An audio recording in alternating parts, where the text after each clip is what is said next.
What's up internet, here we go again. Kali ini kita akan membahas alur sebuah film yang berjudul What the People Saw. Film ini menceritakan tentang seorang bocil berusia 8 tahun yang terobsesi sama ibu tirinya sendiri cuy. Dan dia sampai berani untuk meminta ibu tirinya itu untuk ngelakuin hal yang sangat di luar dugaan cuy. Lantas bagaimanakah cerita selengkapnya? Langsung aja kita masuk ke dalam alur ceritanya. Film dimulai dengan seorang mama muda bernama Alice yang baru saja pindah ke rumah barunya. Ketika Alice sedang minum Coca-Cola, ia mendengar suara orang masuk ke dalam rumahnya. Alice pun langsung bergegas memeriksa keadaan. Nah, di sini ternyata adalah Marcus atau anak dari suami barunya itu. Alice pun terkejut karena seharusnya Marcus di jam yang masih pagi ini sedang berada di sekolahnya. Ketika ditanya seperti itu, Marcus pun menjawab kalau di sekolah gurunya sedang ada rapat, sehingga ia pulang lebih awal. Alice bercerita kepada Marcus kalau ia hampir saja menelpon polisi karena mereka hanya tinggal berduaan aja, sedangkan suaminya yaitu Paul sedang berada di luar kota dengan pekerjaannya, sementara pembantu mereka sedang mudik. Setelah itu Alice menawarkan Marcus makanan favoritnya, namun dia nggak mau. Alice pun sempat kebingungan dibuatnya. Alice akhirnya mengajak anak tirinya itu untuk berbahasa basi. Ia menyadari kalau Marcus suka membaca buku pengetahuan. Bahkan untuk seumurannya, Marcus sudah membaca buku yang jauh di atas umurnya. Hal itu tentu membuat Alice menjadi takjub sekaligus kebingungan. Di saat yang sama, Marcus mengajukan beberapa pertanyaan yang malah membuat Alice semakin bingung. Karena bocil berusia 8 tahun itu malah bertanya berapa usia Alice. Dan percakapan itu malah seakan Marcus ingin PDKT sama ibu tirinya sendiri cuy. Ya walaupun malu cakep tapi gak gini juga kalikus. Malamnya Alice mendapatkan telepon dari sang suami yang katanya ingin berbicara dengan Marcus. Alice lalu mendatangi Marcus yang sedang mandi. Ia lalu memberikan teleponnya kepada Marcus dan mereka pun akhirnya mengobrol. Lalu setelah selesai berbicara, Marcus kembali memberikan teleponnya kepada Alice dan mereka pun mengobrol. Nah, di sini Marcus dengan santuinya malah meraba gunung kembar Alice sembari senyum-senyum. Alice pun dibuat menjadi tak fokus oleh anaknya sendiri cuy.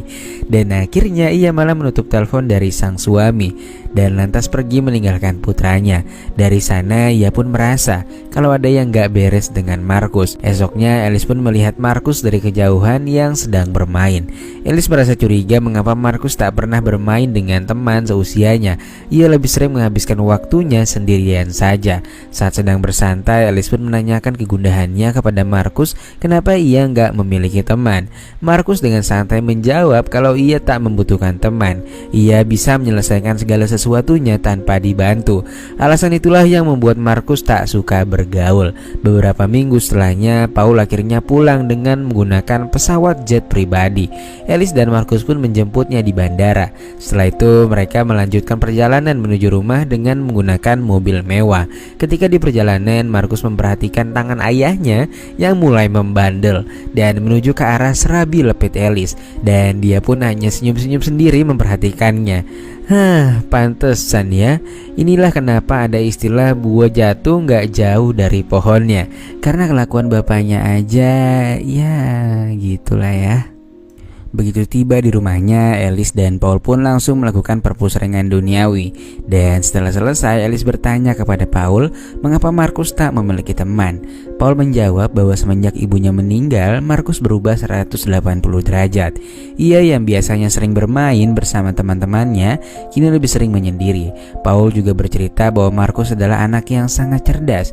Bahkan ia mampu mempelajari pelajaran di atas dari tingkat kelasnya. Namun itu semua kini berubah. Dan akhirnya Paul meyakini Alice untuk tetap bersabar dan terus mengenali sifat putranya itu. Lanjut, mereka kini sedang makan malam di sebuah restoran. Paul bertanya kepada Alice apakah ia menggunakan uang yang ada di dalam kamarnya ketika ia sedang berada di Paris kemarin.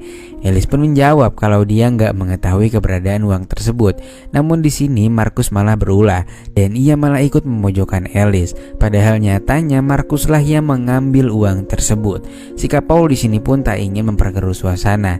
Dia lebih memilih menyudahi perdebatan itu dan melanjutkan makan bersama. Keesokan harinya Alice pun masuk dan mencari uang yang hilang hilang itu di kamar Markus. Dia yakin kalau Markuslah yang mengambil uangnya, namun ia tak berhasil menemukan uang tersebut. Yang ia temukan malah sebuah sobekan surat yang berasal dari sekolahnya Markus. Surat itu berisikan peringatan yang ditujukan kepada orang tuanya. Namun sampai saat ini baik Alice maupun Paul tak pernah menerimanya. Dan karena penasaran, pada esoknya Alice pun mendatangi sekolah Markus dan menanyakan langsung kepada sang kepala sekolah. Di sana Alice mendapatkan sebuah fakta yang mengejutkan, kalau ternyata Markus telah dikeluarkan dari sekolah. Kepala sekolah berkata semenjak ia kehilangan ibunya, Markus lebih sering menyendiri. Namun dia juga sesekali menunjukkan sikap brutalnya kepada beberapa temannya, dan sikap tersebut adalah tindakan yang tidak dibenarkan di lingkungan sekolah, sehingga ia pun terpaksa harus diberhentikan. Kepala sekolah juga bilang kalau Markus akhir-akhir ini juga nggak memiliki teman di sana. Tapi meskipun begitu, Markus adalah salah satu anak yang terbilang cukup cerdas. Suatu malam, Alice dan Paul pergi mengunjungi rumah temannya yang sedang mengadakan pesta. Di sana Alice menyadari ada yang gak beres di pesta itu, karena sebagian besar dari mereka udah pada maboi cuy. Saat di toilet, dia pun bertemu dengan pemilik rumah tersebut. Dia adalah Sophie atau teman ibunya Markus. Namun di sana Sophie malah terlihat sedih dan murung, padahal ia sedang mengadakan pesta. Dan ketika ditanya oleh Alice tentang keadaan Sophie, ia menjawab kalau dia sedang teringat dengan ibunya Markus atau sahabat terdekatnya. Sophie dan ibunya Markus memang sangat akrab, bahkan kedekatannya melebihi seorang saudari. Namun sayangnya ia harus pergi lebih dulu karena diduga mengalami serangan jantung dan gak sempet nyerang balik. Dan ternyata hal itu gak diceritain Paul kepada Alice. Dia pun merasa sudah dibohongi, padahal ia hanya ingin semua masa lalu Paul dan juga Markus diceritakan kepadanya secara terbuka. Karena hanya dengan begitu Alice bisa lebih memahami sifat dan karakter mereka, dan ujung-ujungnya mereka bisa hidup berdampingan dengan Paul dan juga Markus. Saat di rumah, Alice bercerita bahwa dirinya kemarin pergi ke sekolah Markus setelah menemukan sebuah surat yang sudah dirobek. Alice juga memberitahu bahwa Markus dikeluarkan dari sekolah karena tindakannya yang gak bisa dimaafkan pihak sekolah. Paul pun merasa kebingungan, namun pada akhirnya dia tak begitu memikirkan masalah tersebut dan membela bahwa anaknya baik-baik saja. Di sini Alice juga membeberkan bahwa sebenarnya rumahnya Sophie adalah rumahnya Paul bersama dengan istrinya dulu, namun ia menjualnya dengan harga murah kepada Sophie, dan alasannya adalah untuk melupakan segala kenangan dalam rumah tersebut dan merasa akan lebih mudah menjalankan kehidupan dengan suasana yang juga baru. Pada malam itu mereka pun berdebat cukup hebat. Alice yang bersikeras ingin diberitahu segala masa lalu Paul pun tak berhenti memperdebatkan kebohongan yang sudah terjadi sejauh ini. Namun Paul yang keras kepala dan tetap pada pendiriannya untuk gak membahas masa lalu lagi, akhirnya membuat Alice tersadar dan meminta maaf kepada Paul. Suatu hari Alice naik ke atas gudang. Di sana ia menemukan sebuah kotak besar yang di dalamnya berisikan baju-baju peninggalan ibunya Markus, yang entah siapa yang menaruhnya di atas sana.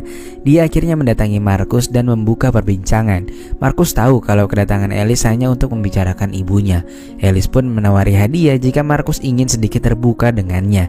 Namun dia pun menolak pembicaraan itu dan bilang kalau ia bisa mengatasi masalahnya sendiri. Hal tersebut membuat Alice merasa kalau ada sesuatu yang disembunyikan olehnya. Alice yang ingin mengenal Markus lebih dalam akhirnya mencari tahu mengenai ibunya kepada Sophie, dan ia akhirnya memberitahu bahwa kematian ibunya bukan murni karena penyakit yang dideritanya. Karena pada saat itu Sophie melihat ada sebuah kabel yang sepertinya sengaja diletakkan di bathtub kamar mandinya. Lalu tak lama kemudian ibunya Markus pun mengalami kejang, dan ia meyakini bahwa peristiwa itu dikarenakan kabel yang berada di sana dan bukan karena penyakit jantungnya. Ia juga yakin bahwa kejadian itu sudah direncanakan. Namun Sophie gak pernah mengetahui siapa pelakunya. Sesaat kemudian Alice pun memberitahu kebenaran itu kepada Paul. Namun Paul enggan menanggapinya. Ia malah menegaskan kepada Alice untuk tak perlu membahas kejadian ini lagi. Semenjak saat itu kehadiran Alice malah seperti tak dihargai oleh mereka berdua. Paul terlihat lebih condong memberikan perhatian kepada Markus ketimbang dirinya. Begitu pula Markus yang sepertinya kurang menghargai Alice. Atas alasan itu amarah Alice pun akhirnya memuncak dan mereka kembali lagi mengalami pertengkaran yang cukup hebat, dan Markus malah tersenyum melihat kedua orang tuanya bertengkar. Alice akhirnya mulai stres demi mengungkap kebenaran yang sebenar-benarnya ini. Ia bahkan teler di depan anaknya sendiri sembari bertanya pertanyaan yang gak jelas kepada Markus. Setelah itu Alice mendatangi sang suami yang sudah bersiap untuk berangkat ke luar kota. Ia pun menawari Paul untuk diantarkan ke bandara. Namun Paul menolak karena keadaan Alice yang masih teler. Alice pun dibuat semakin sedih karena Paul hanya berpamitan dengan Markus seorang. Sore harinya Alice kembali pergi ke atas gudang. Dia kali ini menemukan sebuah kejanggalan, bahwa ada sebuah lubang yang langsung tertuju ke kamarnya. Alice lagi-lagi meyakini bahwa itu adalah ulah Markus. Dia lantas pergi menemui Markus dan memintanya untuk mengakui perbuatannya. Selain itu, Alice juga meminta Markus untuk menceritakan kejujuran soal ibunya dengan nada yang sedikit memaksa.